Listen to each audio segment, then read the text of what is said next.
welcome to this session.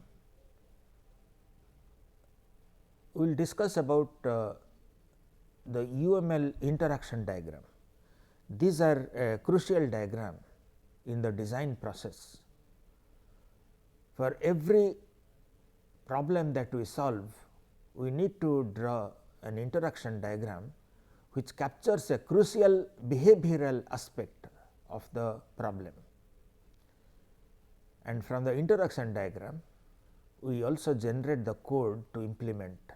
Automatically we generate the code, or mechanically if we are doing manual code generation, it is almost mechanical. Very easily we generate the code for the system that we are implementing. If we are using a case tool, then from the interaction diagram the code gets automatically generated. Now, let us see the interaction diagram, how to develop it. Given a problem, how do we go about developing an interaction diagram, the syntax, types of interaction diagram, etc., that we will address in this session.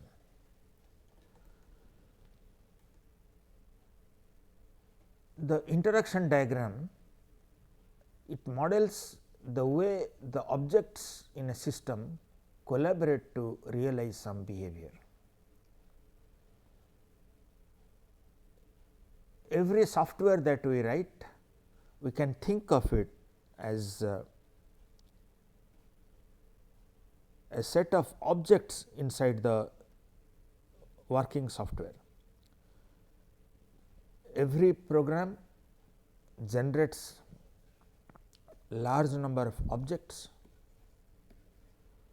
and let us say in a library software we have different book objects, book 1, book 2, book 3, and also member 1, member 2, member 3, and so on. Now, let us say we have a request from a member to issue a certain book. Let us say member 1 wants to issue book 1. Now, we check first with the book 1, that is whether the book is available, and then we check with the member that whether the member can issue book, whether he has not exceeded the quota and whether his membership is valid. If that is the case, then again we call a book 1 method to issue out the book in the name of member 1, that is member 1 is the reference variable for member 1 is remembered here in the book 1, the corresponding variable in B 1 is set, and also in member 1 we set the book 1 as one of the book issued and then print a issue slip. In the issue book example, we saw that there is a interaction, first B 1 is called and then B 1, from B 1 M 1 is called, from that B 1 again, and so on. This was a very simple case, but then we will see that in a typical behavior many objects interact, and in the interaction diagram we capture this interaction in the form of a very elegant diagram.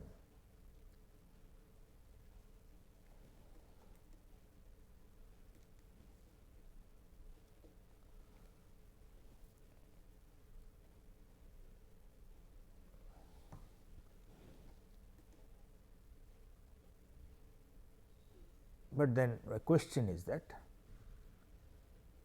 given a problem, how many interaction diagrams we should develop?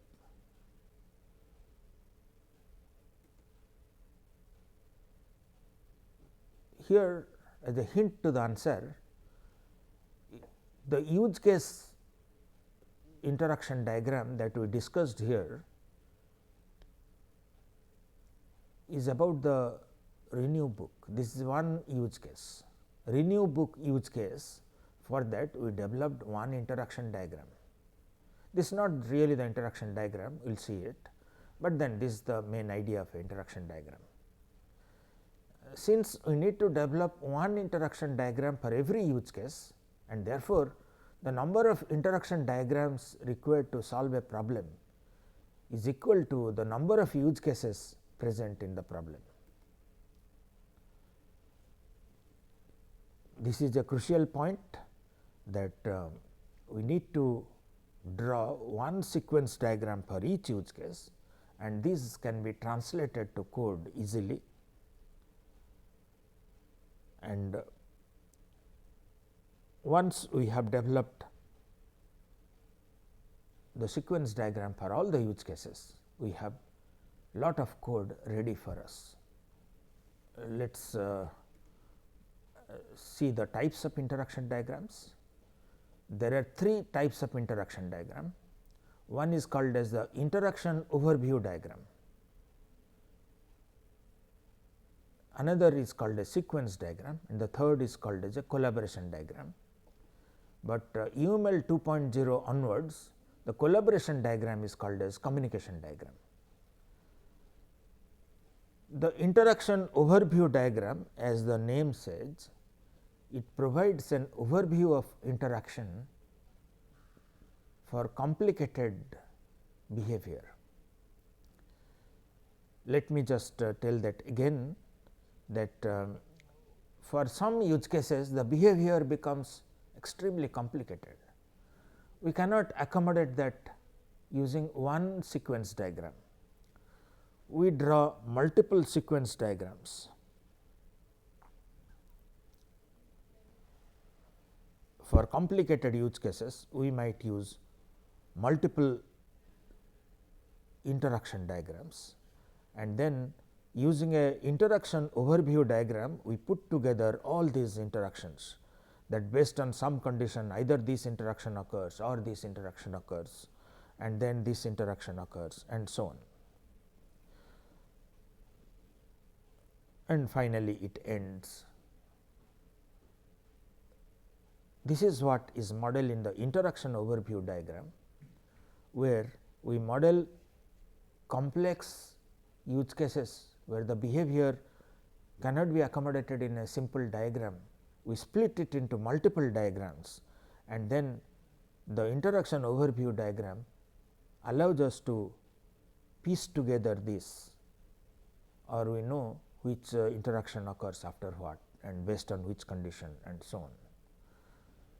In our discussion here, we will restrict to simple use cases. The behavior is not extremely complex, and therefore, will not really have the opportunity to use the interaction overview diagrams. For us, for each use case, it is enough to draw one sequence or collaboration diagram.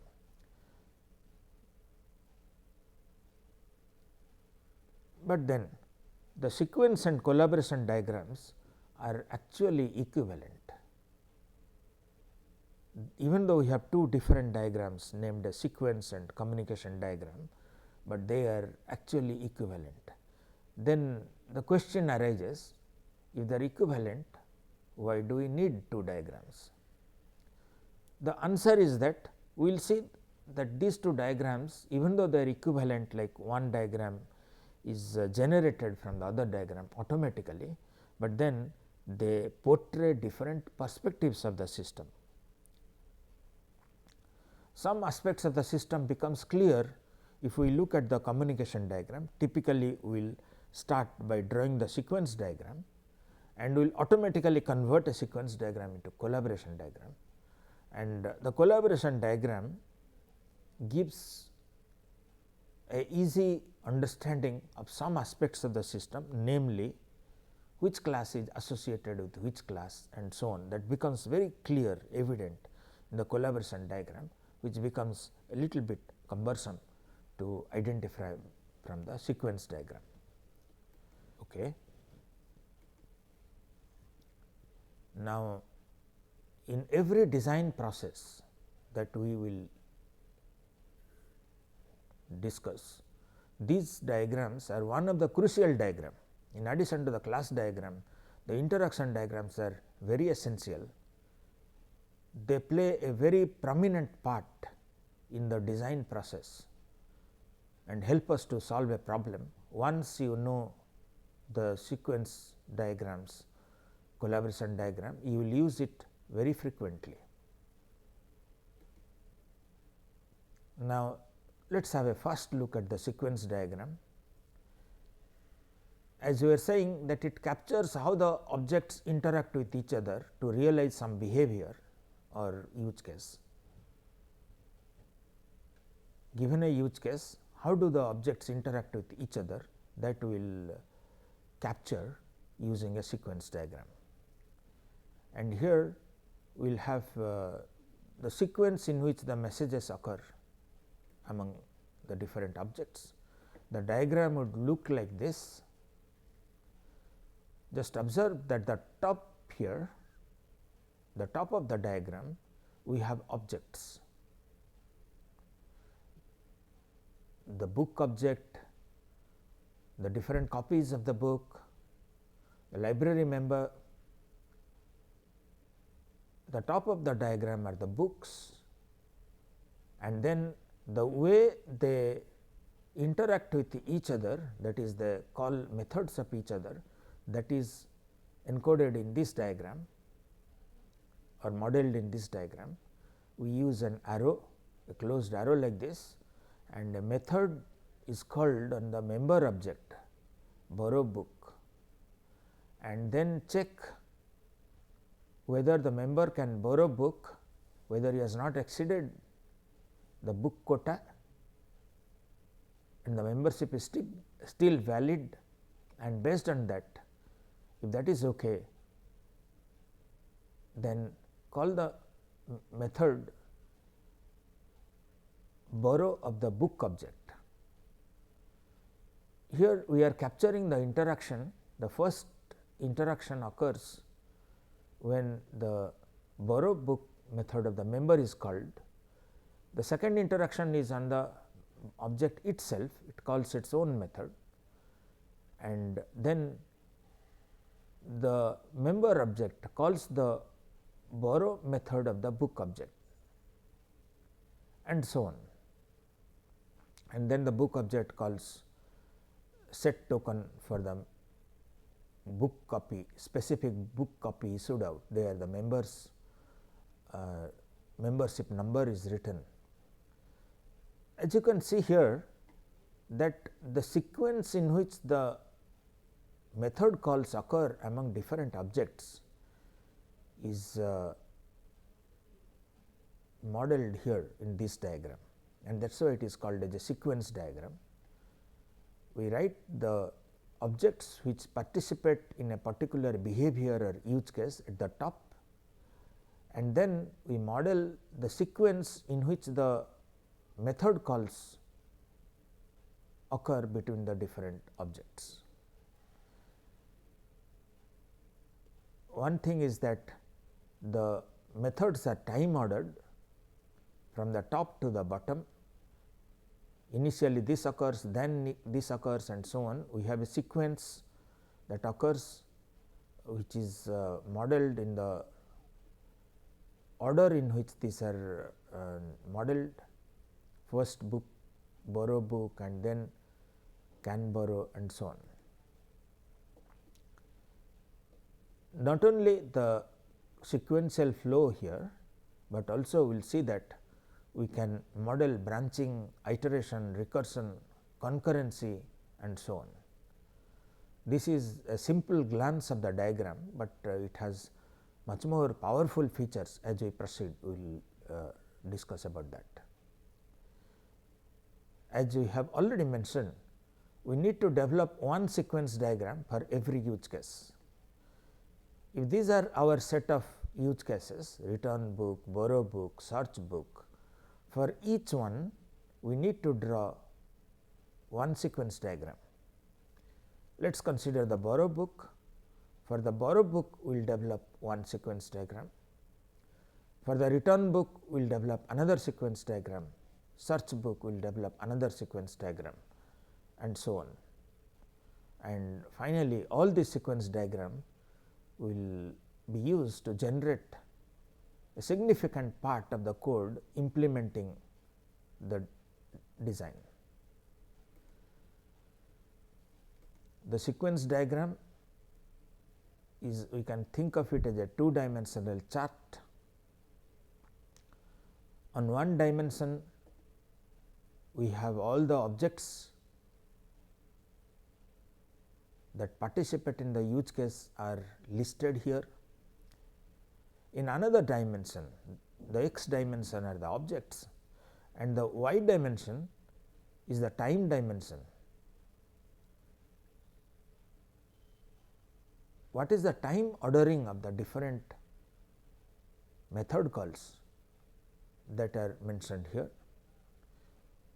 The first dimension are the objects which are shown as boxes, but then sometimes we might have objects that are created after the use case starts. Let us say we are creating a book. In that case, once the constructor for the book is called somewhere, we draw that rectangle at that point of time.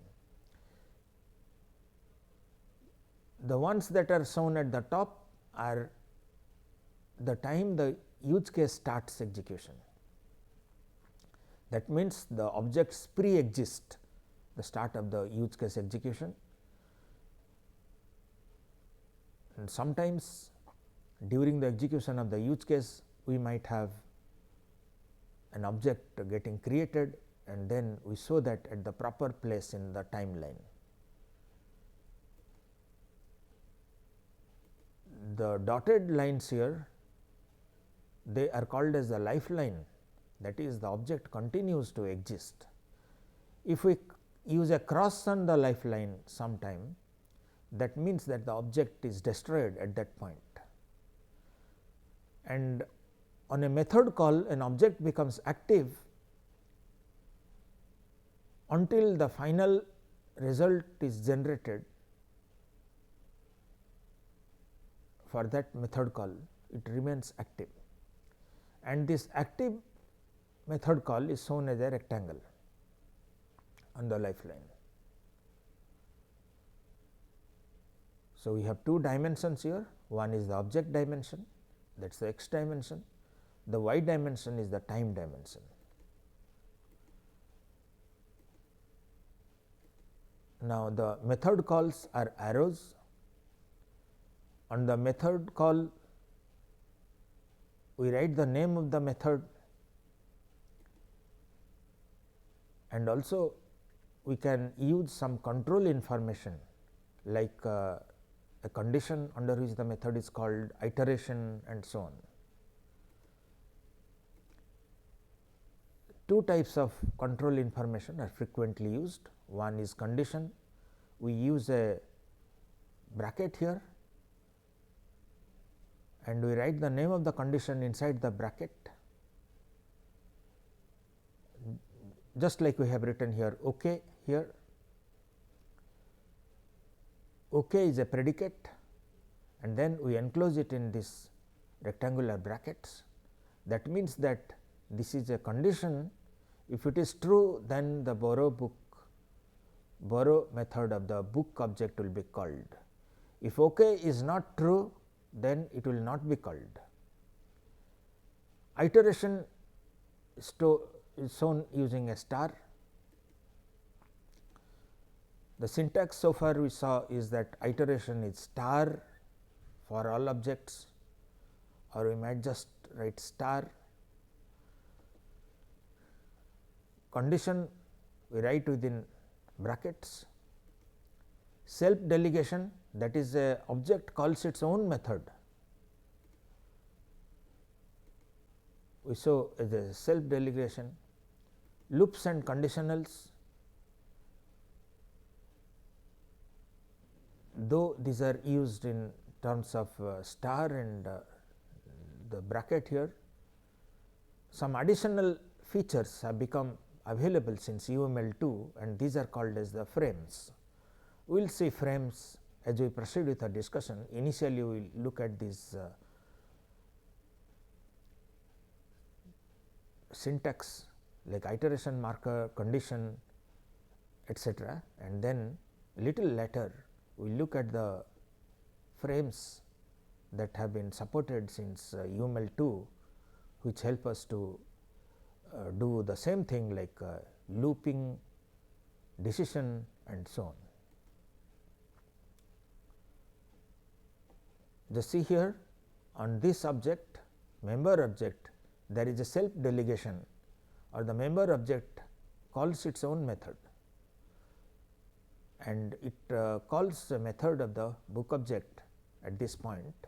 And remember from our early discussions that in order for a object to call another object, must have the ID of that object, or in other words,